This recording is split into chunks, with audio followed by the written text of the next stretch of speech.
बिस्मिल्लाहिर्रहमानिर्रहीम। अस्सलाम वालेकुम नाज़रीन, आप चौहान टीवी पर मुझे देख रहे हैं। मेरा नाम शहबाज चौहान है। नाज़रीन, वीडियो के आगाज़ में आपसे गुजारिश है कि अगर आप मेरे चैनल पे नए हैं तो मेरे चैनल को प्लीज़ सब्सक्राइब करें, क्योंकि मैं भी यूट्यूब पर नए नाज़रीन, इस वीडियो में हम दो इश्यूज़ पर बात करेंगे। एक तो ये है कि स्टेट में बढ़ते हुए रेप केस जो ख़वातीन के साथ जिनसी ज़्यादतियाँ होती हैं, इज्तमाही ज़्यादतियाँ होती हैं, उन पर, और स्ट्रीट क्राइम पर जो कि मज़ीद बढ़ रहा है। स्ट्रीट क्राइम कराची में ख़ास तौर पर ये बढ़ रहा है स्ट्रीट क्राइम। तो इस इशू पर जो है हम अभी बात करेंगे। नाज़रीन, पहला तो ये है कि एक अफसोसनाक जो है साने होता है किसी खातून के साथ ज़्यादती का। हम उस पर जो है अफसोस करते हैं, सर पीटते हैं। उसके बाद ये सोचते हैं कि यार खुदा जो है इससे ऐसा मंज़र फिर ना दिखाए। लेकिन फिर क्या देखते हैं कि चंद हफ्ते बाद या महीने बाद उससे जो है ज़्यादा फिर भयानक मंज़र हमारे सामने आता है। इसकी वजह यह है कि आज तक जो भी रेप का मुजरिम है, मुलज़िम है या मुजरिम है, उसको आज तक कोई खातिर ख़ास सज़ा नहीं मिली। चाहे वो पीपल्स पार्टी की हुकूमत हो, नून लीग की हो, या अभी हाल ही में पीटीआई की हुकूमत गुजरी है, तो किसी भी रेप के मुजरिम को कोई जो है शरई तौर पर जो शरीयत ने सख्त तरीन इस जुर्म की सज़ाएँ मुंतखब की हैं, वो सज़ाएँ नहीं दी गई। इसकी वजह यह है कि जब मुजरिम को सज़ा नहीं होती तो जुर्म मज़ीद बढ़ता है। अब मैं कुछ दिनों पहले एक अफसोसनाक वाक़या पेश आया अपना, ये कराची के ज़िले मलहीर के अंदर। वहाँ एक छोटी मासूम बच्ची है, 7 से 8 साल उसकी उम्र है। तो अपना उसका पड़ोसी जो है लड़का, वो उसको चीज़ दिलाने के बहाने जो है ले गया उसको, वल्लाह आलम कहाँ पर, कोई झाड़ियों वगैरह में या कोई खाली प्लॉट वगैरह में ले गया। तो खुदा का तो ये शुक्र है कि वो रेप से तकरीबन बच गई है। लेकिन जो है मेडिकल रिपोर्ट में जो है वो रेप का आया भी है कि बच्ची के साथ जो है रेप हुआ है। वो वाक़या हुआ तो कल की बात है। ये जहलम के अंदर एक वाक़या पेश आया है, जहाँ पर एक हामिला खातून से जो है 5 अफराद ने इज्तमाही ज़्यादती की है। हामिला खातून से नाज़रीन 5 अफराद ने इज्तमाही ज़्यादती की है, अल्लाह माफ़ करे। तो ये वाक़या यूँ पेश आया कि 5 अफराद जो कि मुसल्लह थे। मैंने जो है द ट्रिब्यून पे भी पढ़ा और डॉन पे भी मैंने देखा। तो उसमें था कि 5 अफराद जो है वो मुसल्लह थे, उनके पास असला था। वो घर में दरवाज़ा तोड़ कर घुसे हैं, घर में दरवाज़ा तोड़ कर घुसे हैं। और वहाँ घर में जो है एक आदमी भी था, उस औरत का जो शौहर था, उसको पहले तशद्दुद इन्होंने किया है पाँचों ने मिलकर। उसके बाद उसको रस्सी से बांध दिया है, वहाँ पे उसको रस्सी से बांधा। उस शौहर के सामने जो है उसकी हामिला बीवी को इन 5 अफराद ने जो है ज़्यादती का निशाना बनाया है। तो उसके जो है ब्लड सैंपल जो है पुलिस ने एक तो शौहर की मदय्यत में जो है मुकदमा भी दर्ज कर लिया है, और जो है ब्लड जो लड़की के सैंपल थे, डीएनए के सैंपल हैं, वो लाहौर लेबॉर्ट्री उन्होंने भेज दिए हैं टेस्ट के लिए। तो आप ये देख लें कि इस किस्म के जो है खौफनाक वाक़यात हैं। ये समझ लें कि हमारे माशरे में ख़वातीन के आगे खौफ फैलाने वाले वाक़यात हैं नाज़रीन।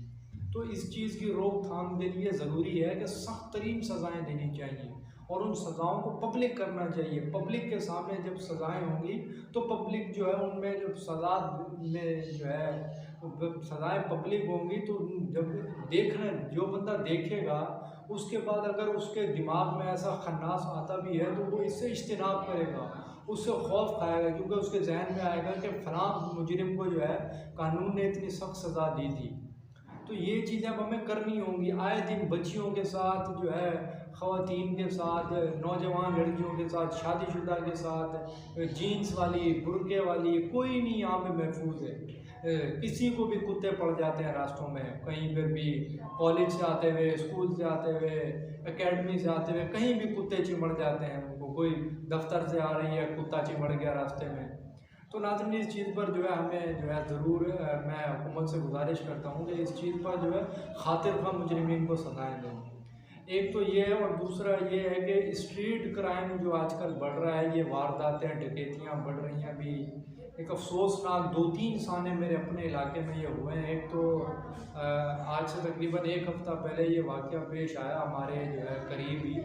एक करियाना की दुकान थी, वो जो है सीनियर सिटीज़न थे, तकरीबन जो है 55-60 के करीब।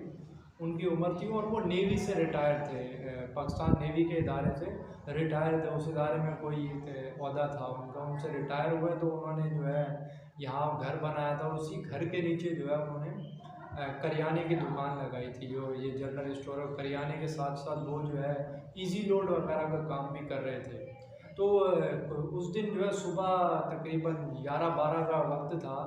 तो वहाँ पर जो है उनके पास 2 बाइक पे डकैत आ गए जो वारदात करते हैं, छीना छानी करते हैं। वो आए तो उन्होंने गन दिखाए इनको और मुतालबा किया, डिमांड की, जो उनके पास मोबाइल फ़ोन थे इजी लोड किया उनका, और नकदी का जो है मुतालबा किया। तो अंकल जो है वो नेवी के थे, रिटायर थे, तो ज़ाहिर है अब एक फोर्स के इदारे से ताल्लुक़ रखने वाला बंदा जो है इतनी जल्दी तो हथियार नहीं डालता। अब उन्होंने ज़ाहिर है वो दुकान पे बैठे थे, वो मुसल्ला नहीं थे, डाकू मुसल्ला थे। वहाँ पर जो है हाथापाई हुई, थोड़ा सा शोर शराबा हुआ तो अंकल को जो है उन्होंने सीने पे गोली मार दी। उन्हें नेवी वाले जो रिटायर अंकल थे उनको सीने पे गोली मारी तो असले की आवाज़ आई। तो ऊपर घर पे जो है उनका बेटा भी मौजूद था, जवां सारा बेटा नौजवान था। वो नीचे आया तो डाकुओं ने उस नौजवान पर भी गोली चला दी जो नीचे उतरा था, उस अंकल का बेटा। और ये तो उनके हाथ पे जो है लगी उस नौजवान के बेटे की गोली। तो वहाँ से जब लोगों ने देखा है गोलियाँ चल रही हैं, डकैत आ गए दुकान के ऊपर, तो अंकल जो है वो ज़ाहिर मोअज़्ज़िज़ थे इलाके के अंदर, तो लोग वहाँ जमा हुए लोग। ये तो जब देखा लोग आ रहे हैं इस तरफ तो उन डकैतों ने जो है भागने की कोशिश की वहाँ से। तो भागने की जब कोशिश की तो जो बाइक चला रहा था वो तो भाग गया, और जो है जो पीछे बैठा हुआ था बाइक पर वो जो है पकड़ा गया। उसको पब्लिक ने पकड़ के जो है उसकी सही लितर बॉल की, उसकी छित्रौल की। लेकिन अंकल जो है वो बेचारे जिनके सीने पर गोली मारी थी नेवी रिटायर ऑफिसर के, वो बेचारा जो है वहीं पर इंतकाल कर गया। उसको जिना हॉस्पिटल जब लेकर गए तो डॉक्टरों ने कहा कि ये जो है एक्सपायर हो चुके हैं। उनका बेटा जो है वो ज़ख्मी हुआ था, हाथ पे गोली लगने की वजह से उसकी जान बच गई। और दूसरा ये वाक़या हुआ, एक तो ये वाक़या हुआ और दूसरा एक लांडी के अंदर कराची में वाक़या हुआ। वहाँ भी इसी तरह जो है मोबाइल स्नैचर आए तो उन्होंने जो है मोबाइल, एक शहरी जा रहा था, उससे मोबाइल का मुतालबा किया, मोबाइल और बटुए का, तो उसने मुज़ाहमत की तो उन डकैतों ने उसको भी गोली मार दी। अब जो है कल शाम दोपहर का जो है सीन है, आज पीर का दिन है और 6 तारीख है, आज जो है 6 जून है। आज ये वाक़या पेश आया तो सॉरी आज 6 जून है, कल 5 जून थी। तो 5 जून को ये दोपहर के वक्त ये वाक़या पेश आया 3 बजे। मेरी अपनी सोसाइटी में जहाँ मैं रहता हूँ वहाँ एक हमारे सीनियर सिटीज़न है, बहुत मुअज़्ज़िज़ शख्सियत है वहाँ पे जो रहती हैं, वो आ रहे थे अपने जो है किसी काम से घर की तरफ। तो सोसाइटी का मेन रोड है, जब वो वहाँ पर पहुँचे तो वहाँ मुख्तलिफ जो है छोटी छोटी फैक्ट्रीज़ हैं, बर्फ़ के कारखाने हैं। उधर जो है आगे उनको डकैत आ गए, उनके सामने कुत्ते पड़ गए उनको। 2 आए थे बाइक पर, उनके पास बाइक जो थी वो 125 थी। अब वो एकदम जब आगे आए उन्होंने गन रख दी तो 125 उनके पास बाइक थी, डकैतों के पास भी, और हमारे जो मुअज़्ज़िज़ शहरी हैं सोसाइटी के उनके पास भी जो है 125 थी। अब उनसे मुतालबा किया 125 बाइक का भी और गन पॉइंट पे बाइक का भी, मोबाइल का भी और बटुए का भी उन्होंने मुतालबा किया। तो इसी बात पर वहाँ जो है शोर शराबा हुआ, हाथापाई हुई।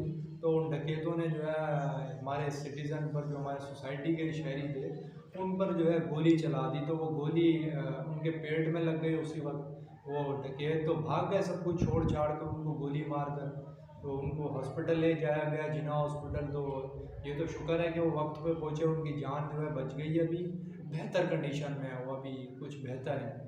तो नाज़रीन ये जो है इस किस्म के कराची में ये बढ़ रहे हैं। अब एक लम्हे में नाज़रीन 1 मिनट से पहले अगर आप सोशल मीडिया पर भी इस किस्म की वीडियोस देखें तो 30 से 40 सेकंड इस पे लगते हैं। वो आते हैं, गन दिखाते हैं, बाइक भी ले लेते हैं, बटुआ भी ले लेते हैं, मोबाइल भी ले लेते हैं। हालांकि 1 लाख रुपए की बाइक है, 20,000 सैलरी वाला बंदा किस तरह बाइक ख़रीदता है, किस तरह जो है वो सेल फ़ोन ख़रीदता है, किस तरह बटुआ जो है वो पैसे उसके पास होते हैं, किस चीज़ के होते हैं, किस चीज़ के नहीं होते हैं। तो इस चीज़ पर जो है कानून को एक्शन में आना चाहिए।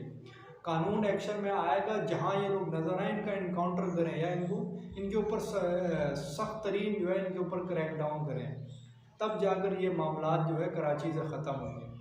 तो ये जो है हम सबको ये सोचना चाहिए। कराची में जो है इस किस्म की वारदातें बढ़ती जा रही हैं। अच्छा, इस किस्म का जो स्ट्रीट क्राइम सबसे ज़्यादा है वो कराची में है, और रेप के जो केसेस आते हैं वो पंजाब से आते हैं, या तो ज़्यादातर पंजाब। कराची में भी, वैसे तो पूरी दुनिया का ये मसला है, लेकिन हमने दुनिया को नहीं देखना, हमने अपने मुल्क को देखना है। अब ज़्यादातर ये केसेस आते हैं पंजाब से, तो हमें ये चीज़ जो है खुद रियलाइज करनी चाहिए कि हम कहाँ पे खड़े हैं, हमारा सिस्टम कहाँ पे खड़ा है, हमारा निज़ाम कहाँ पे खड़ा है। उम्मीद करता हूँ कि आपको मेरी ये वीडियो समझ में आई होगी, मैं क्या कहना चाह रहा था आप लोगों से। अब तक के लिए नाज़रीन इतना ही। मेरा यूट्यूब चैनल है, इसको सब्सक्राइब कर लें। अल्लाह हाफ़िज़।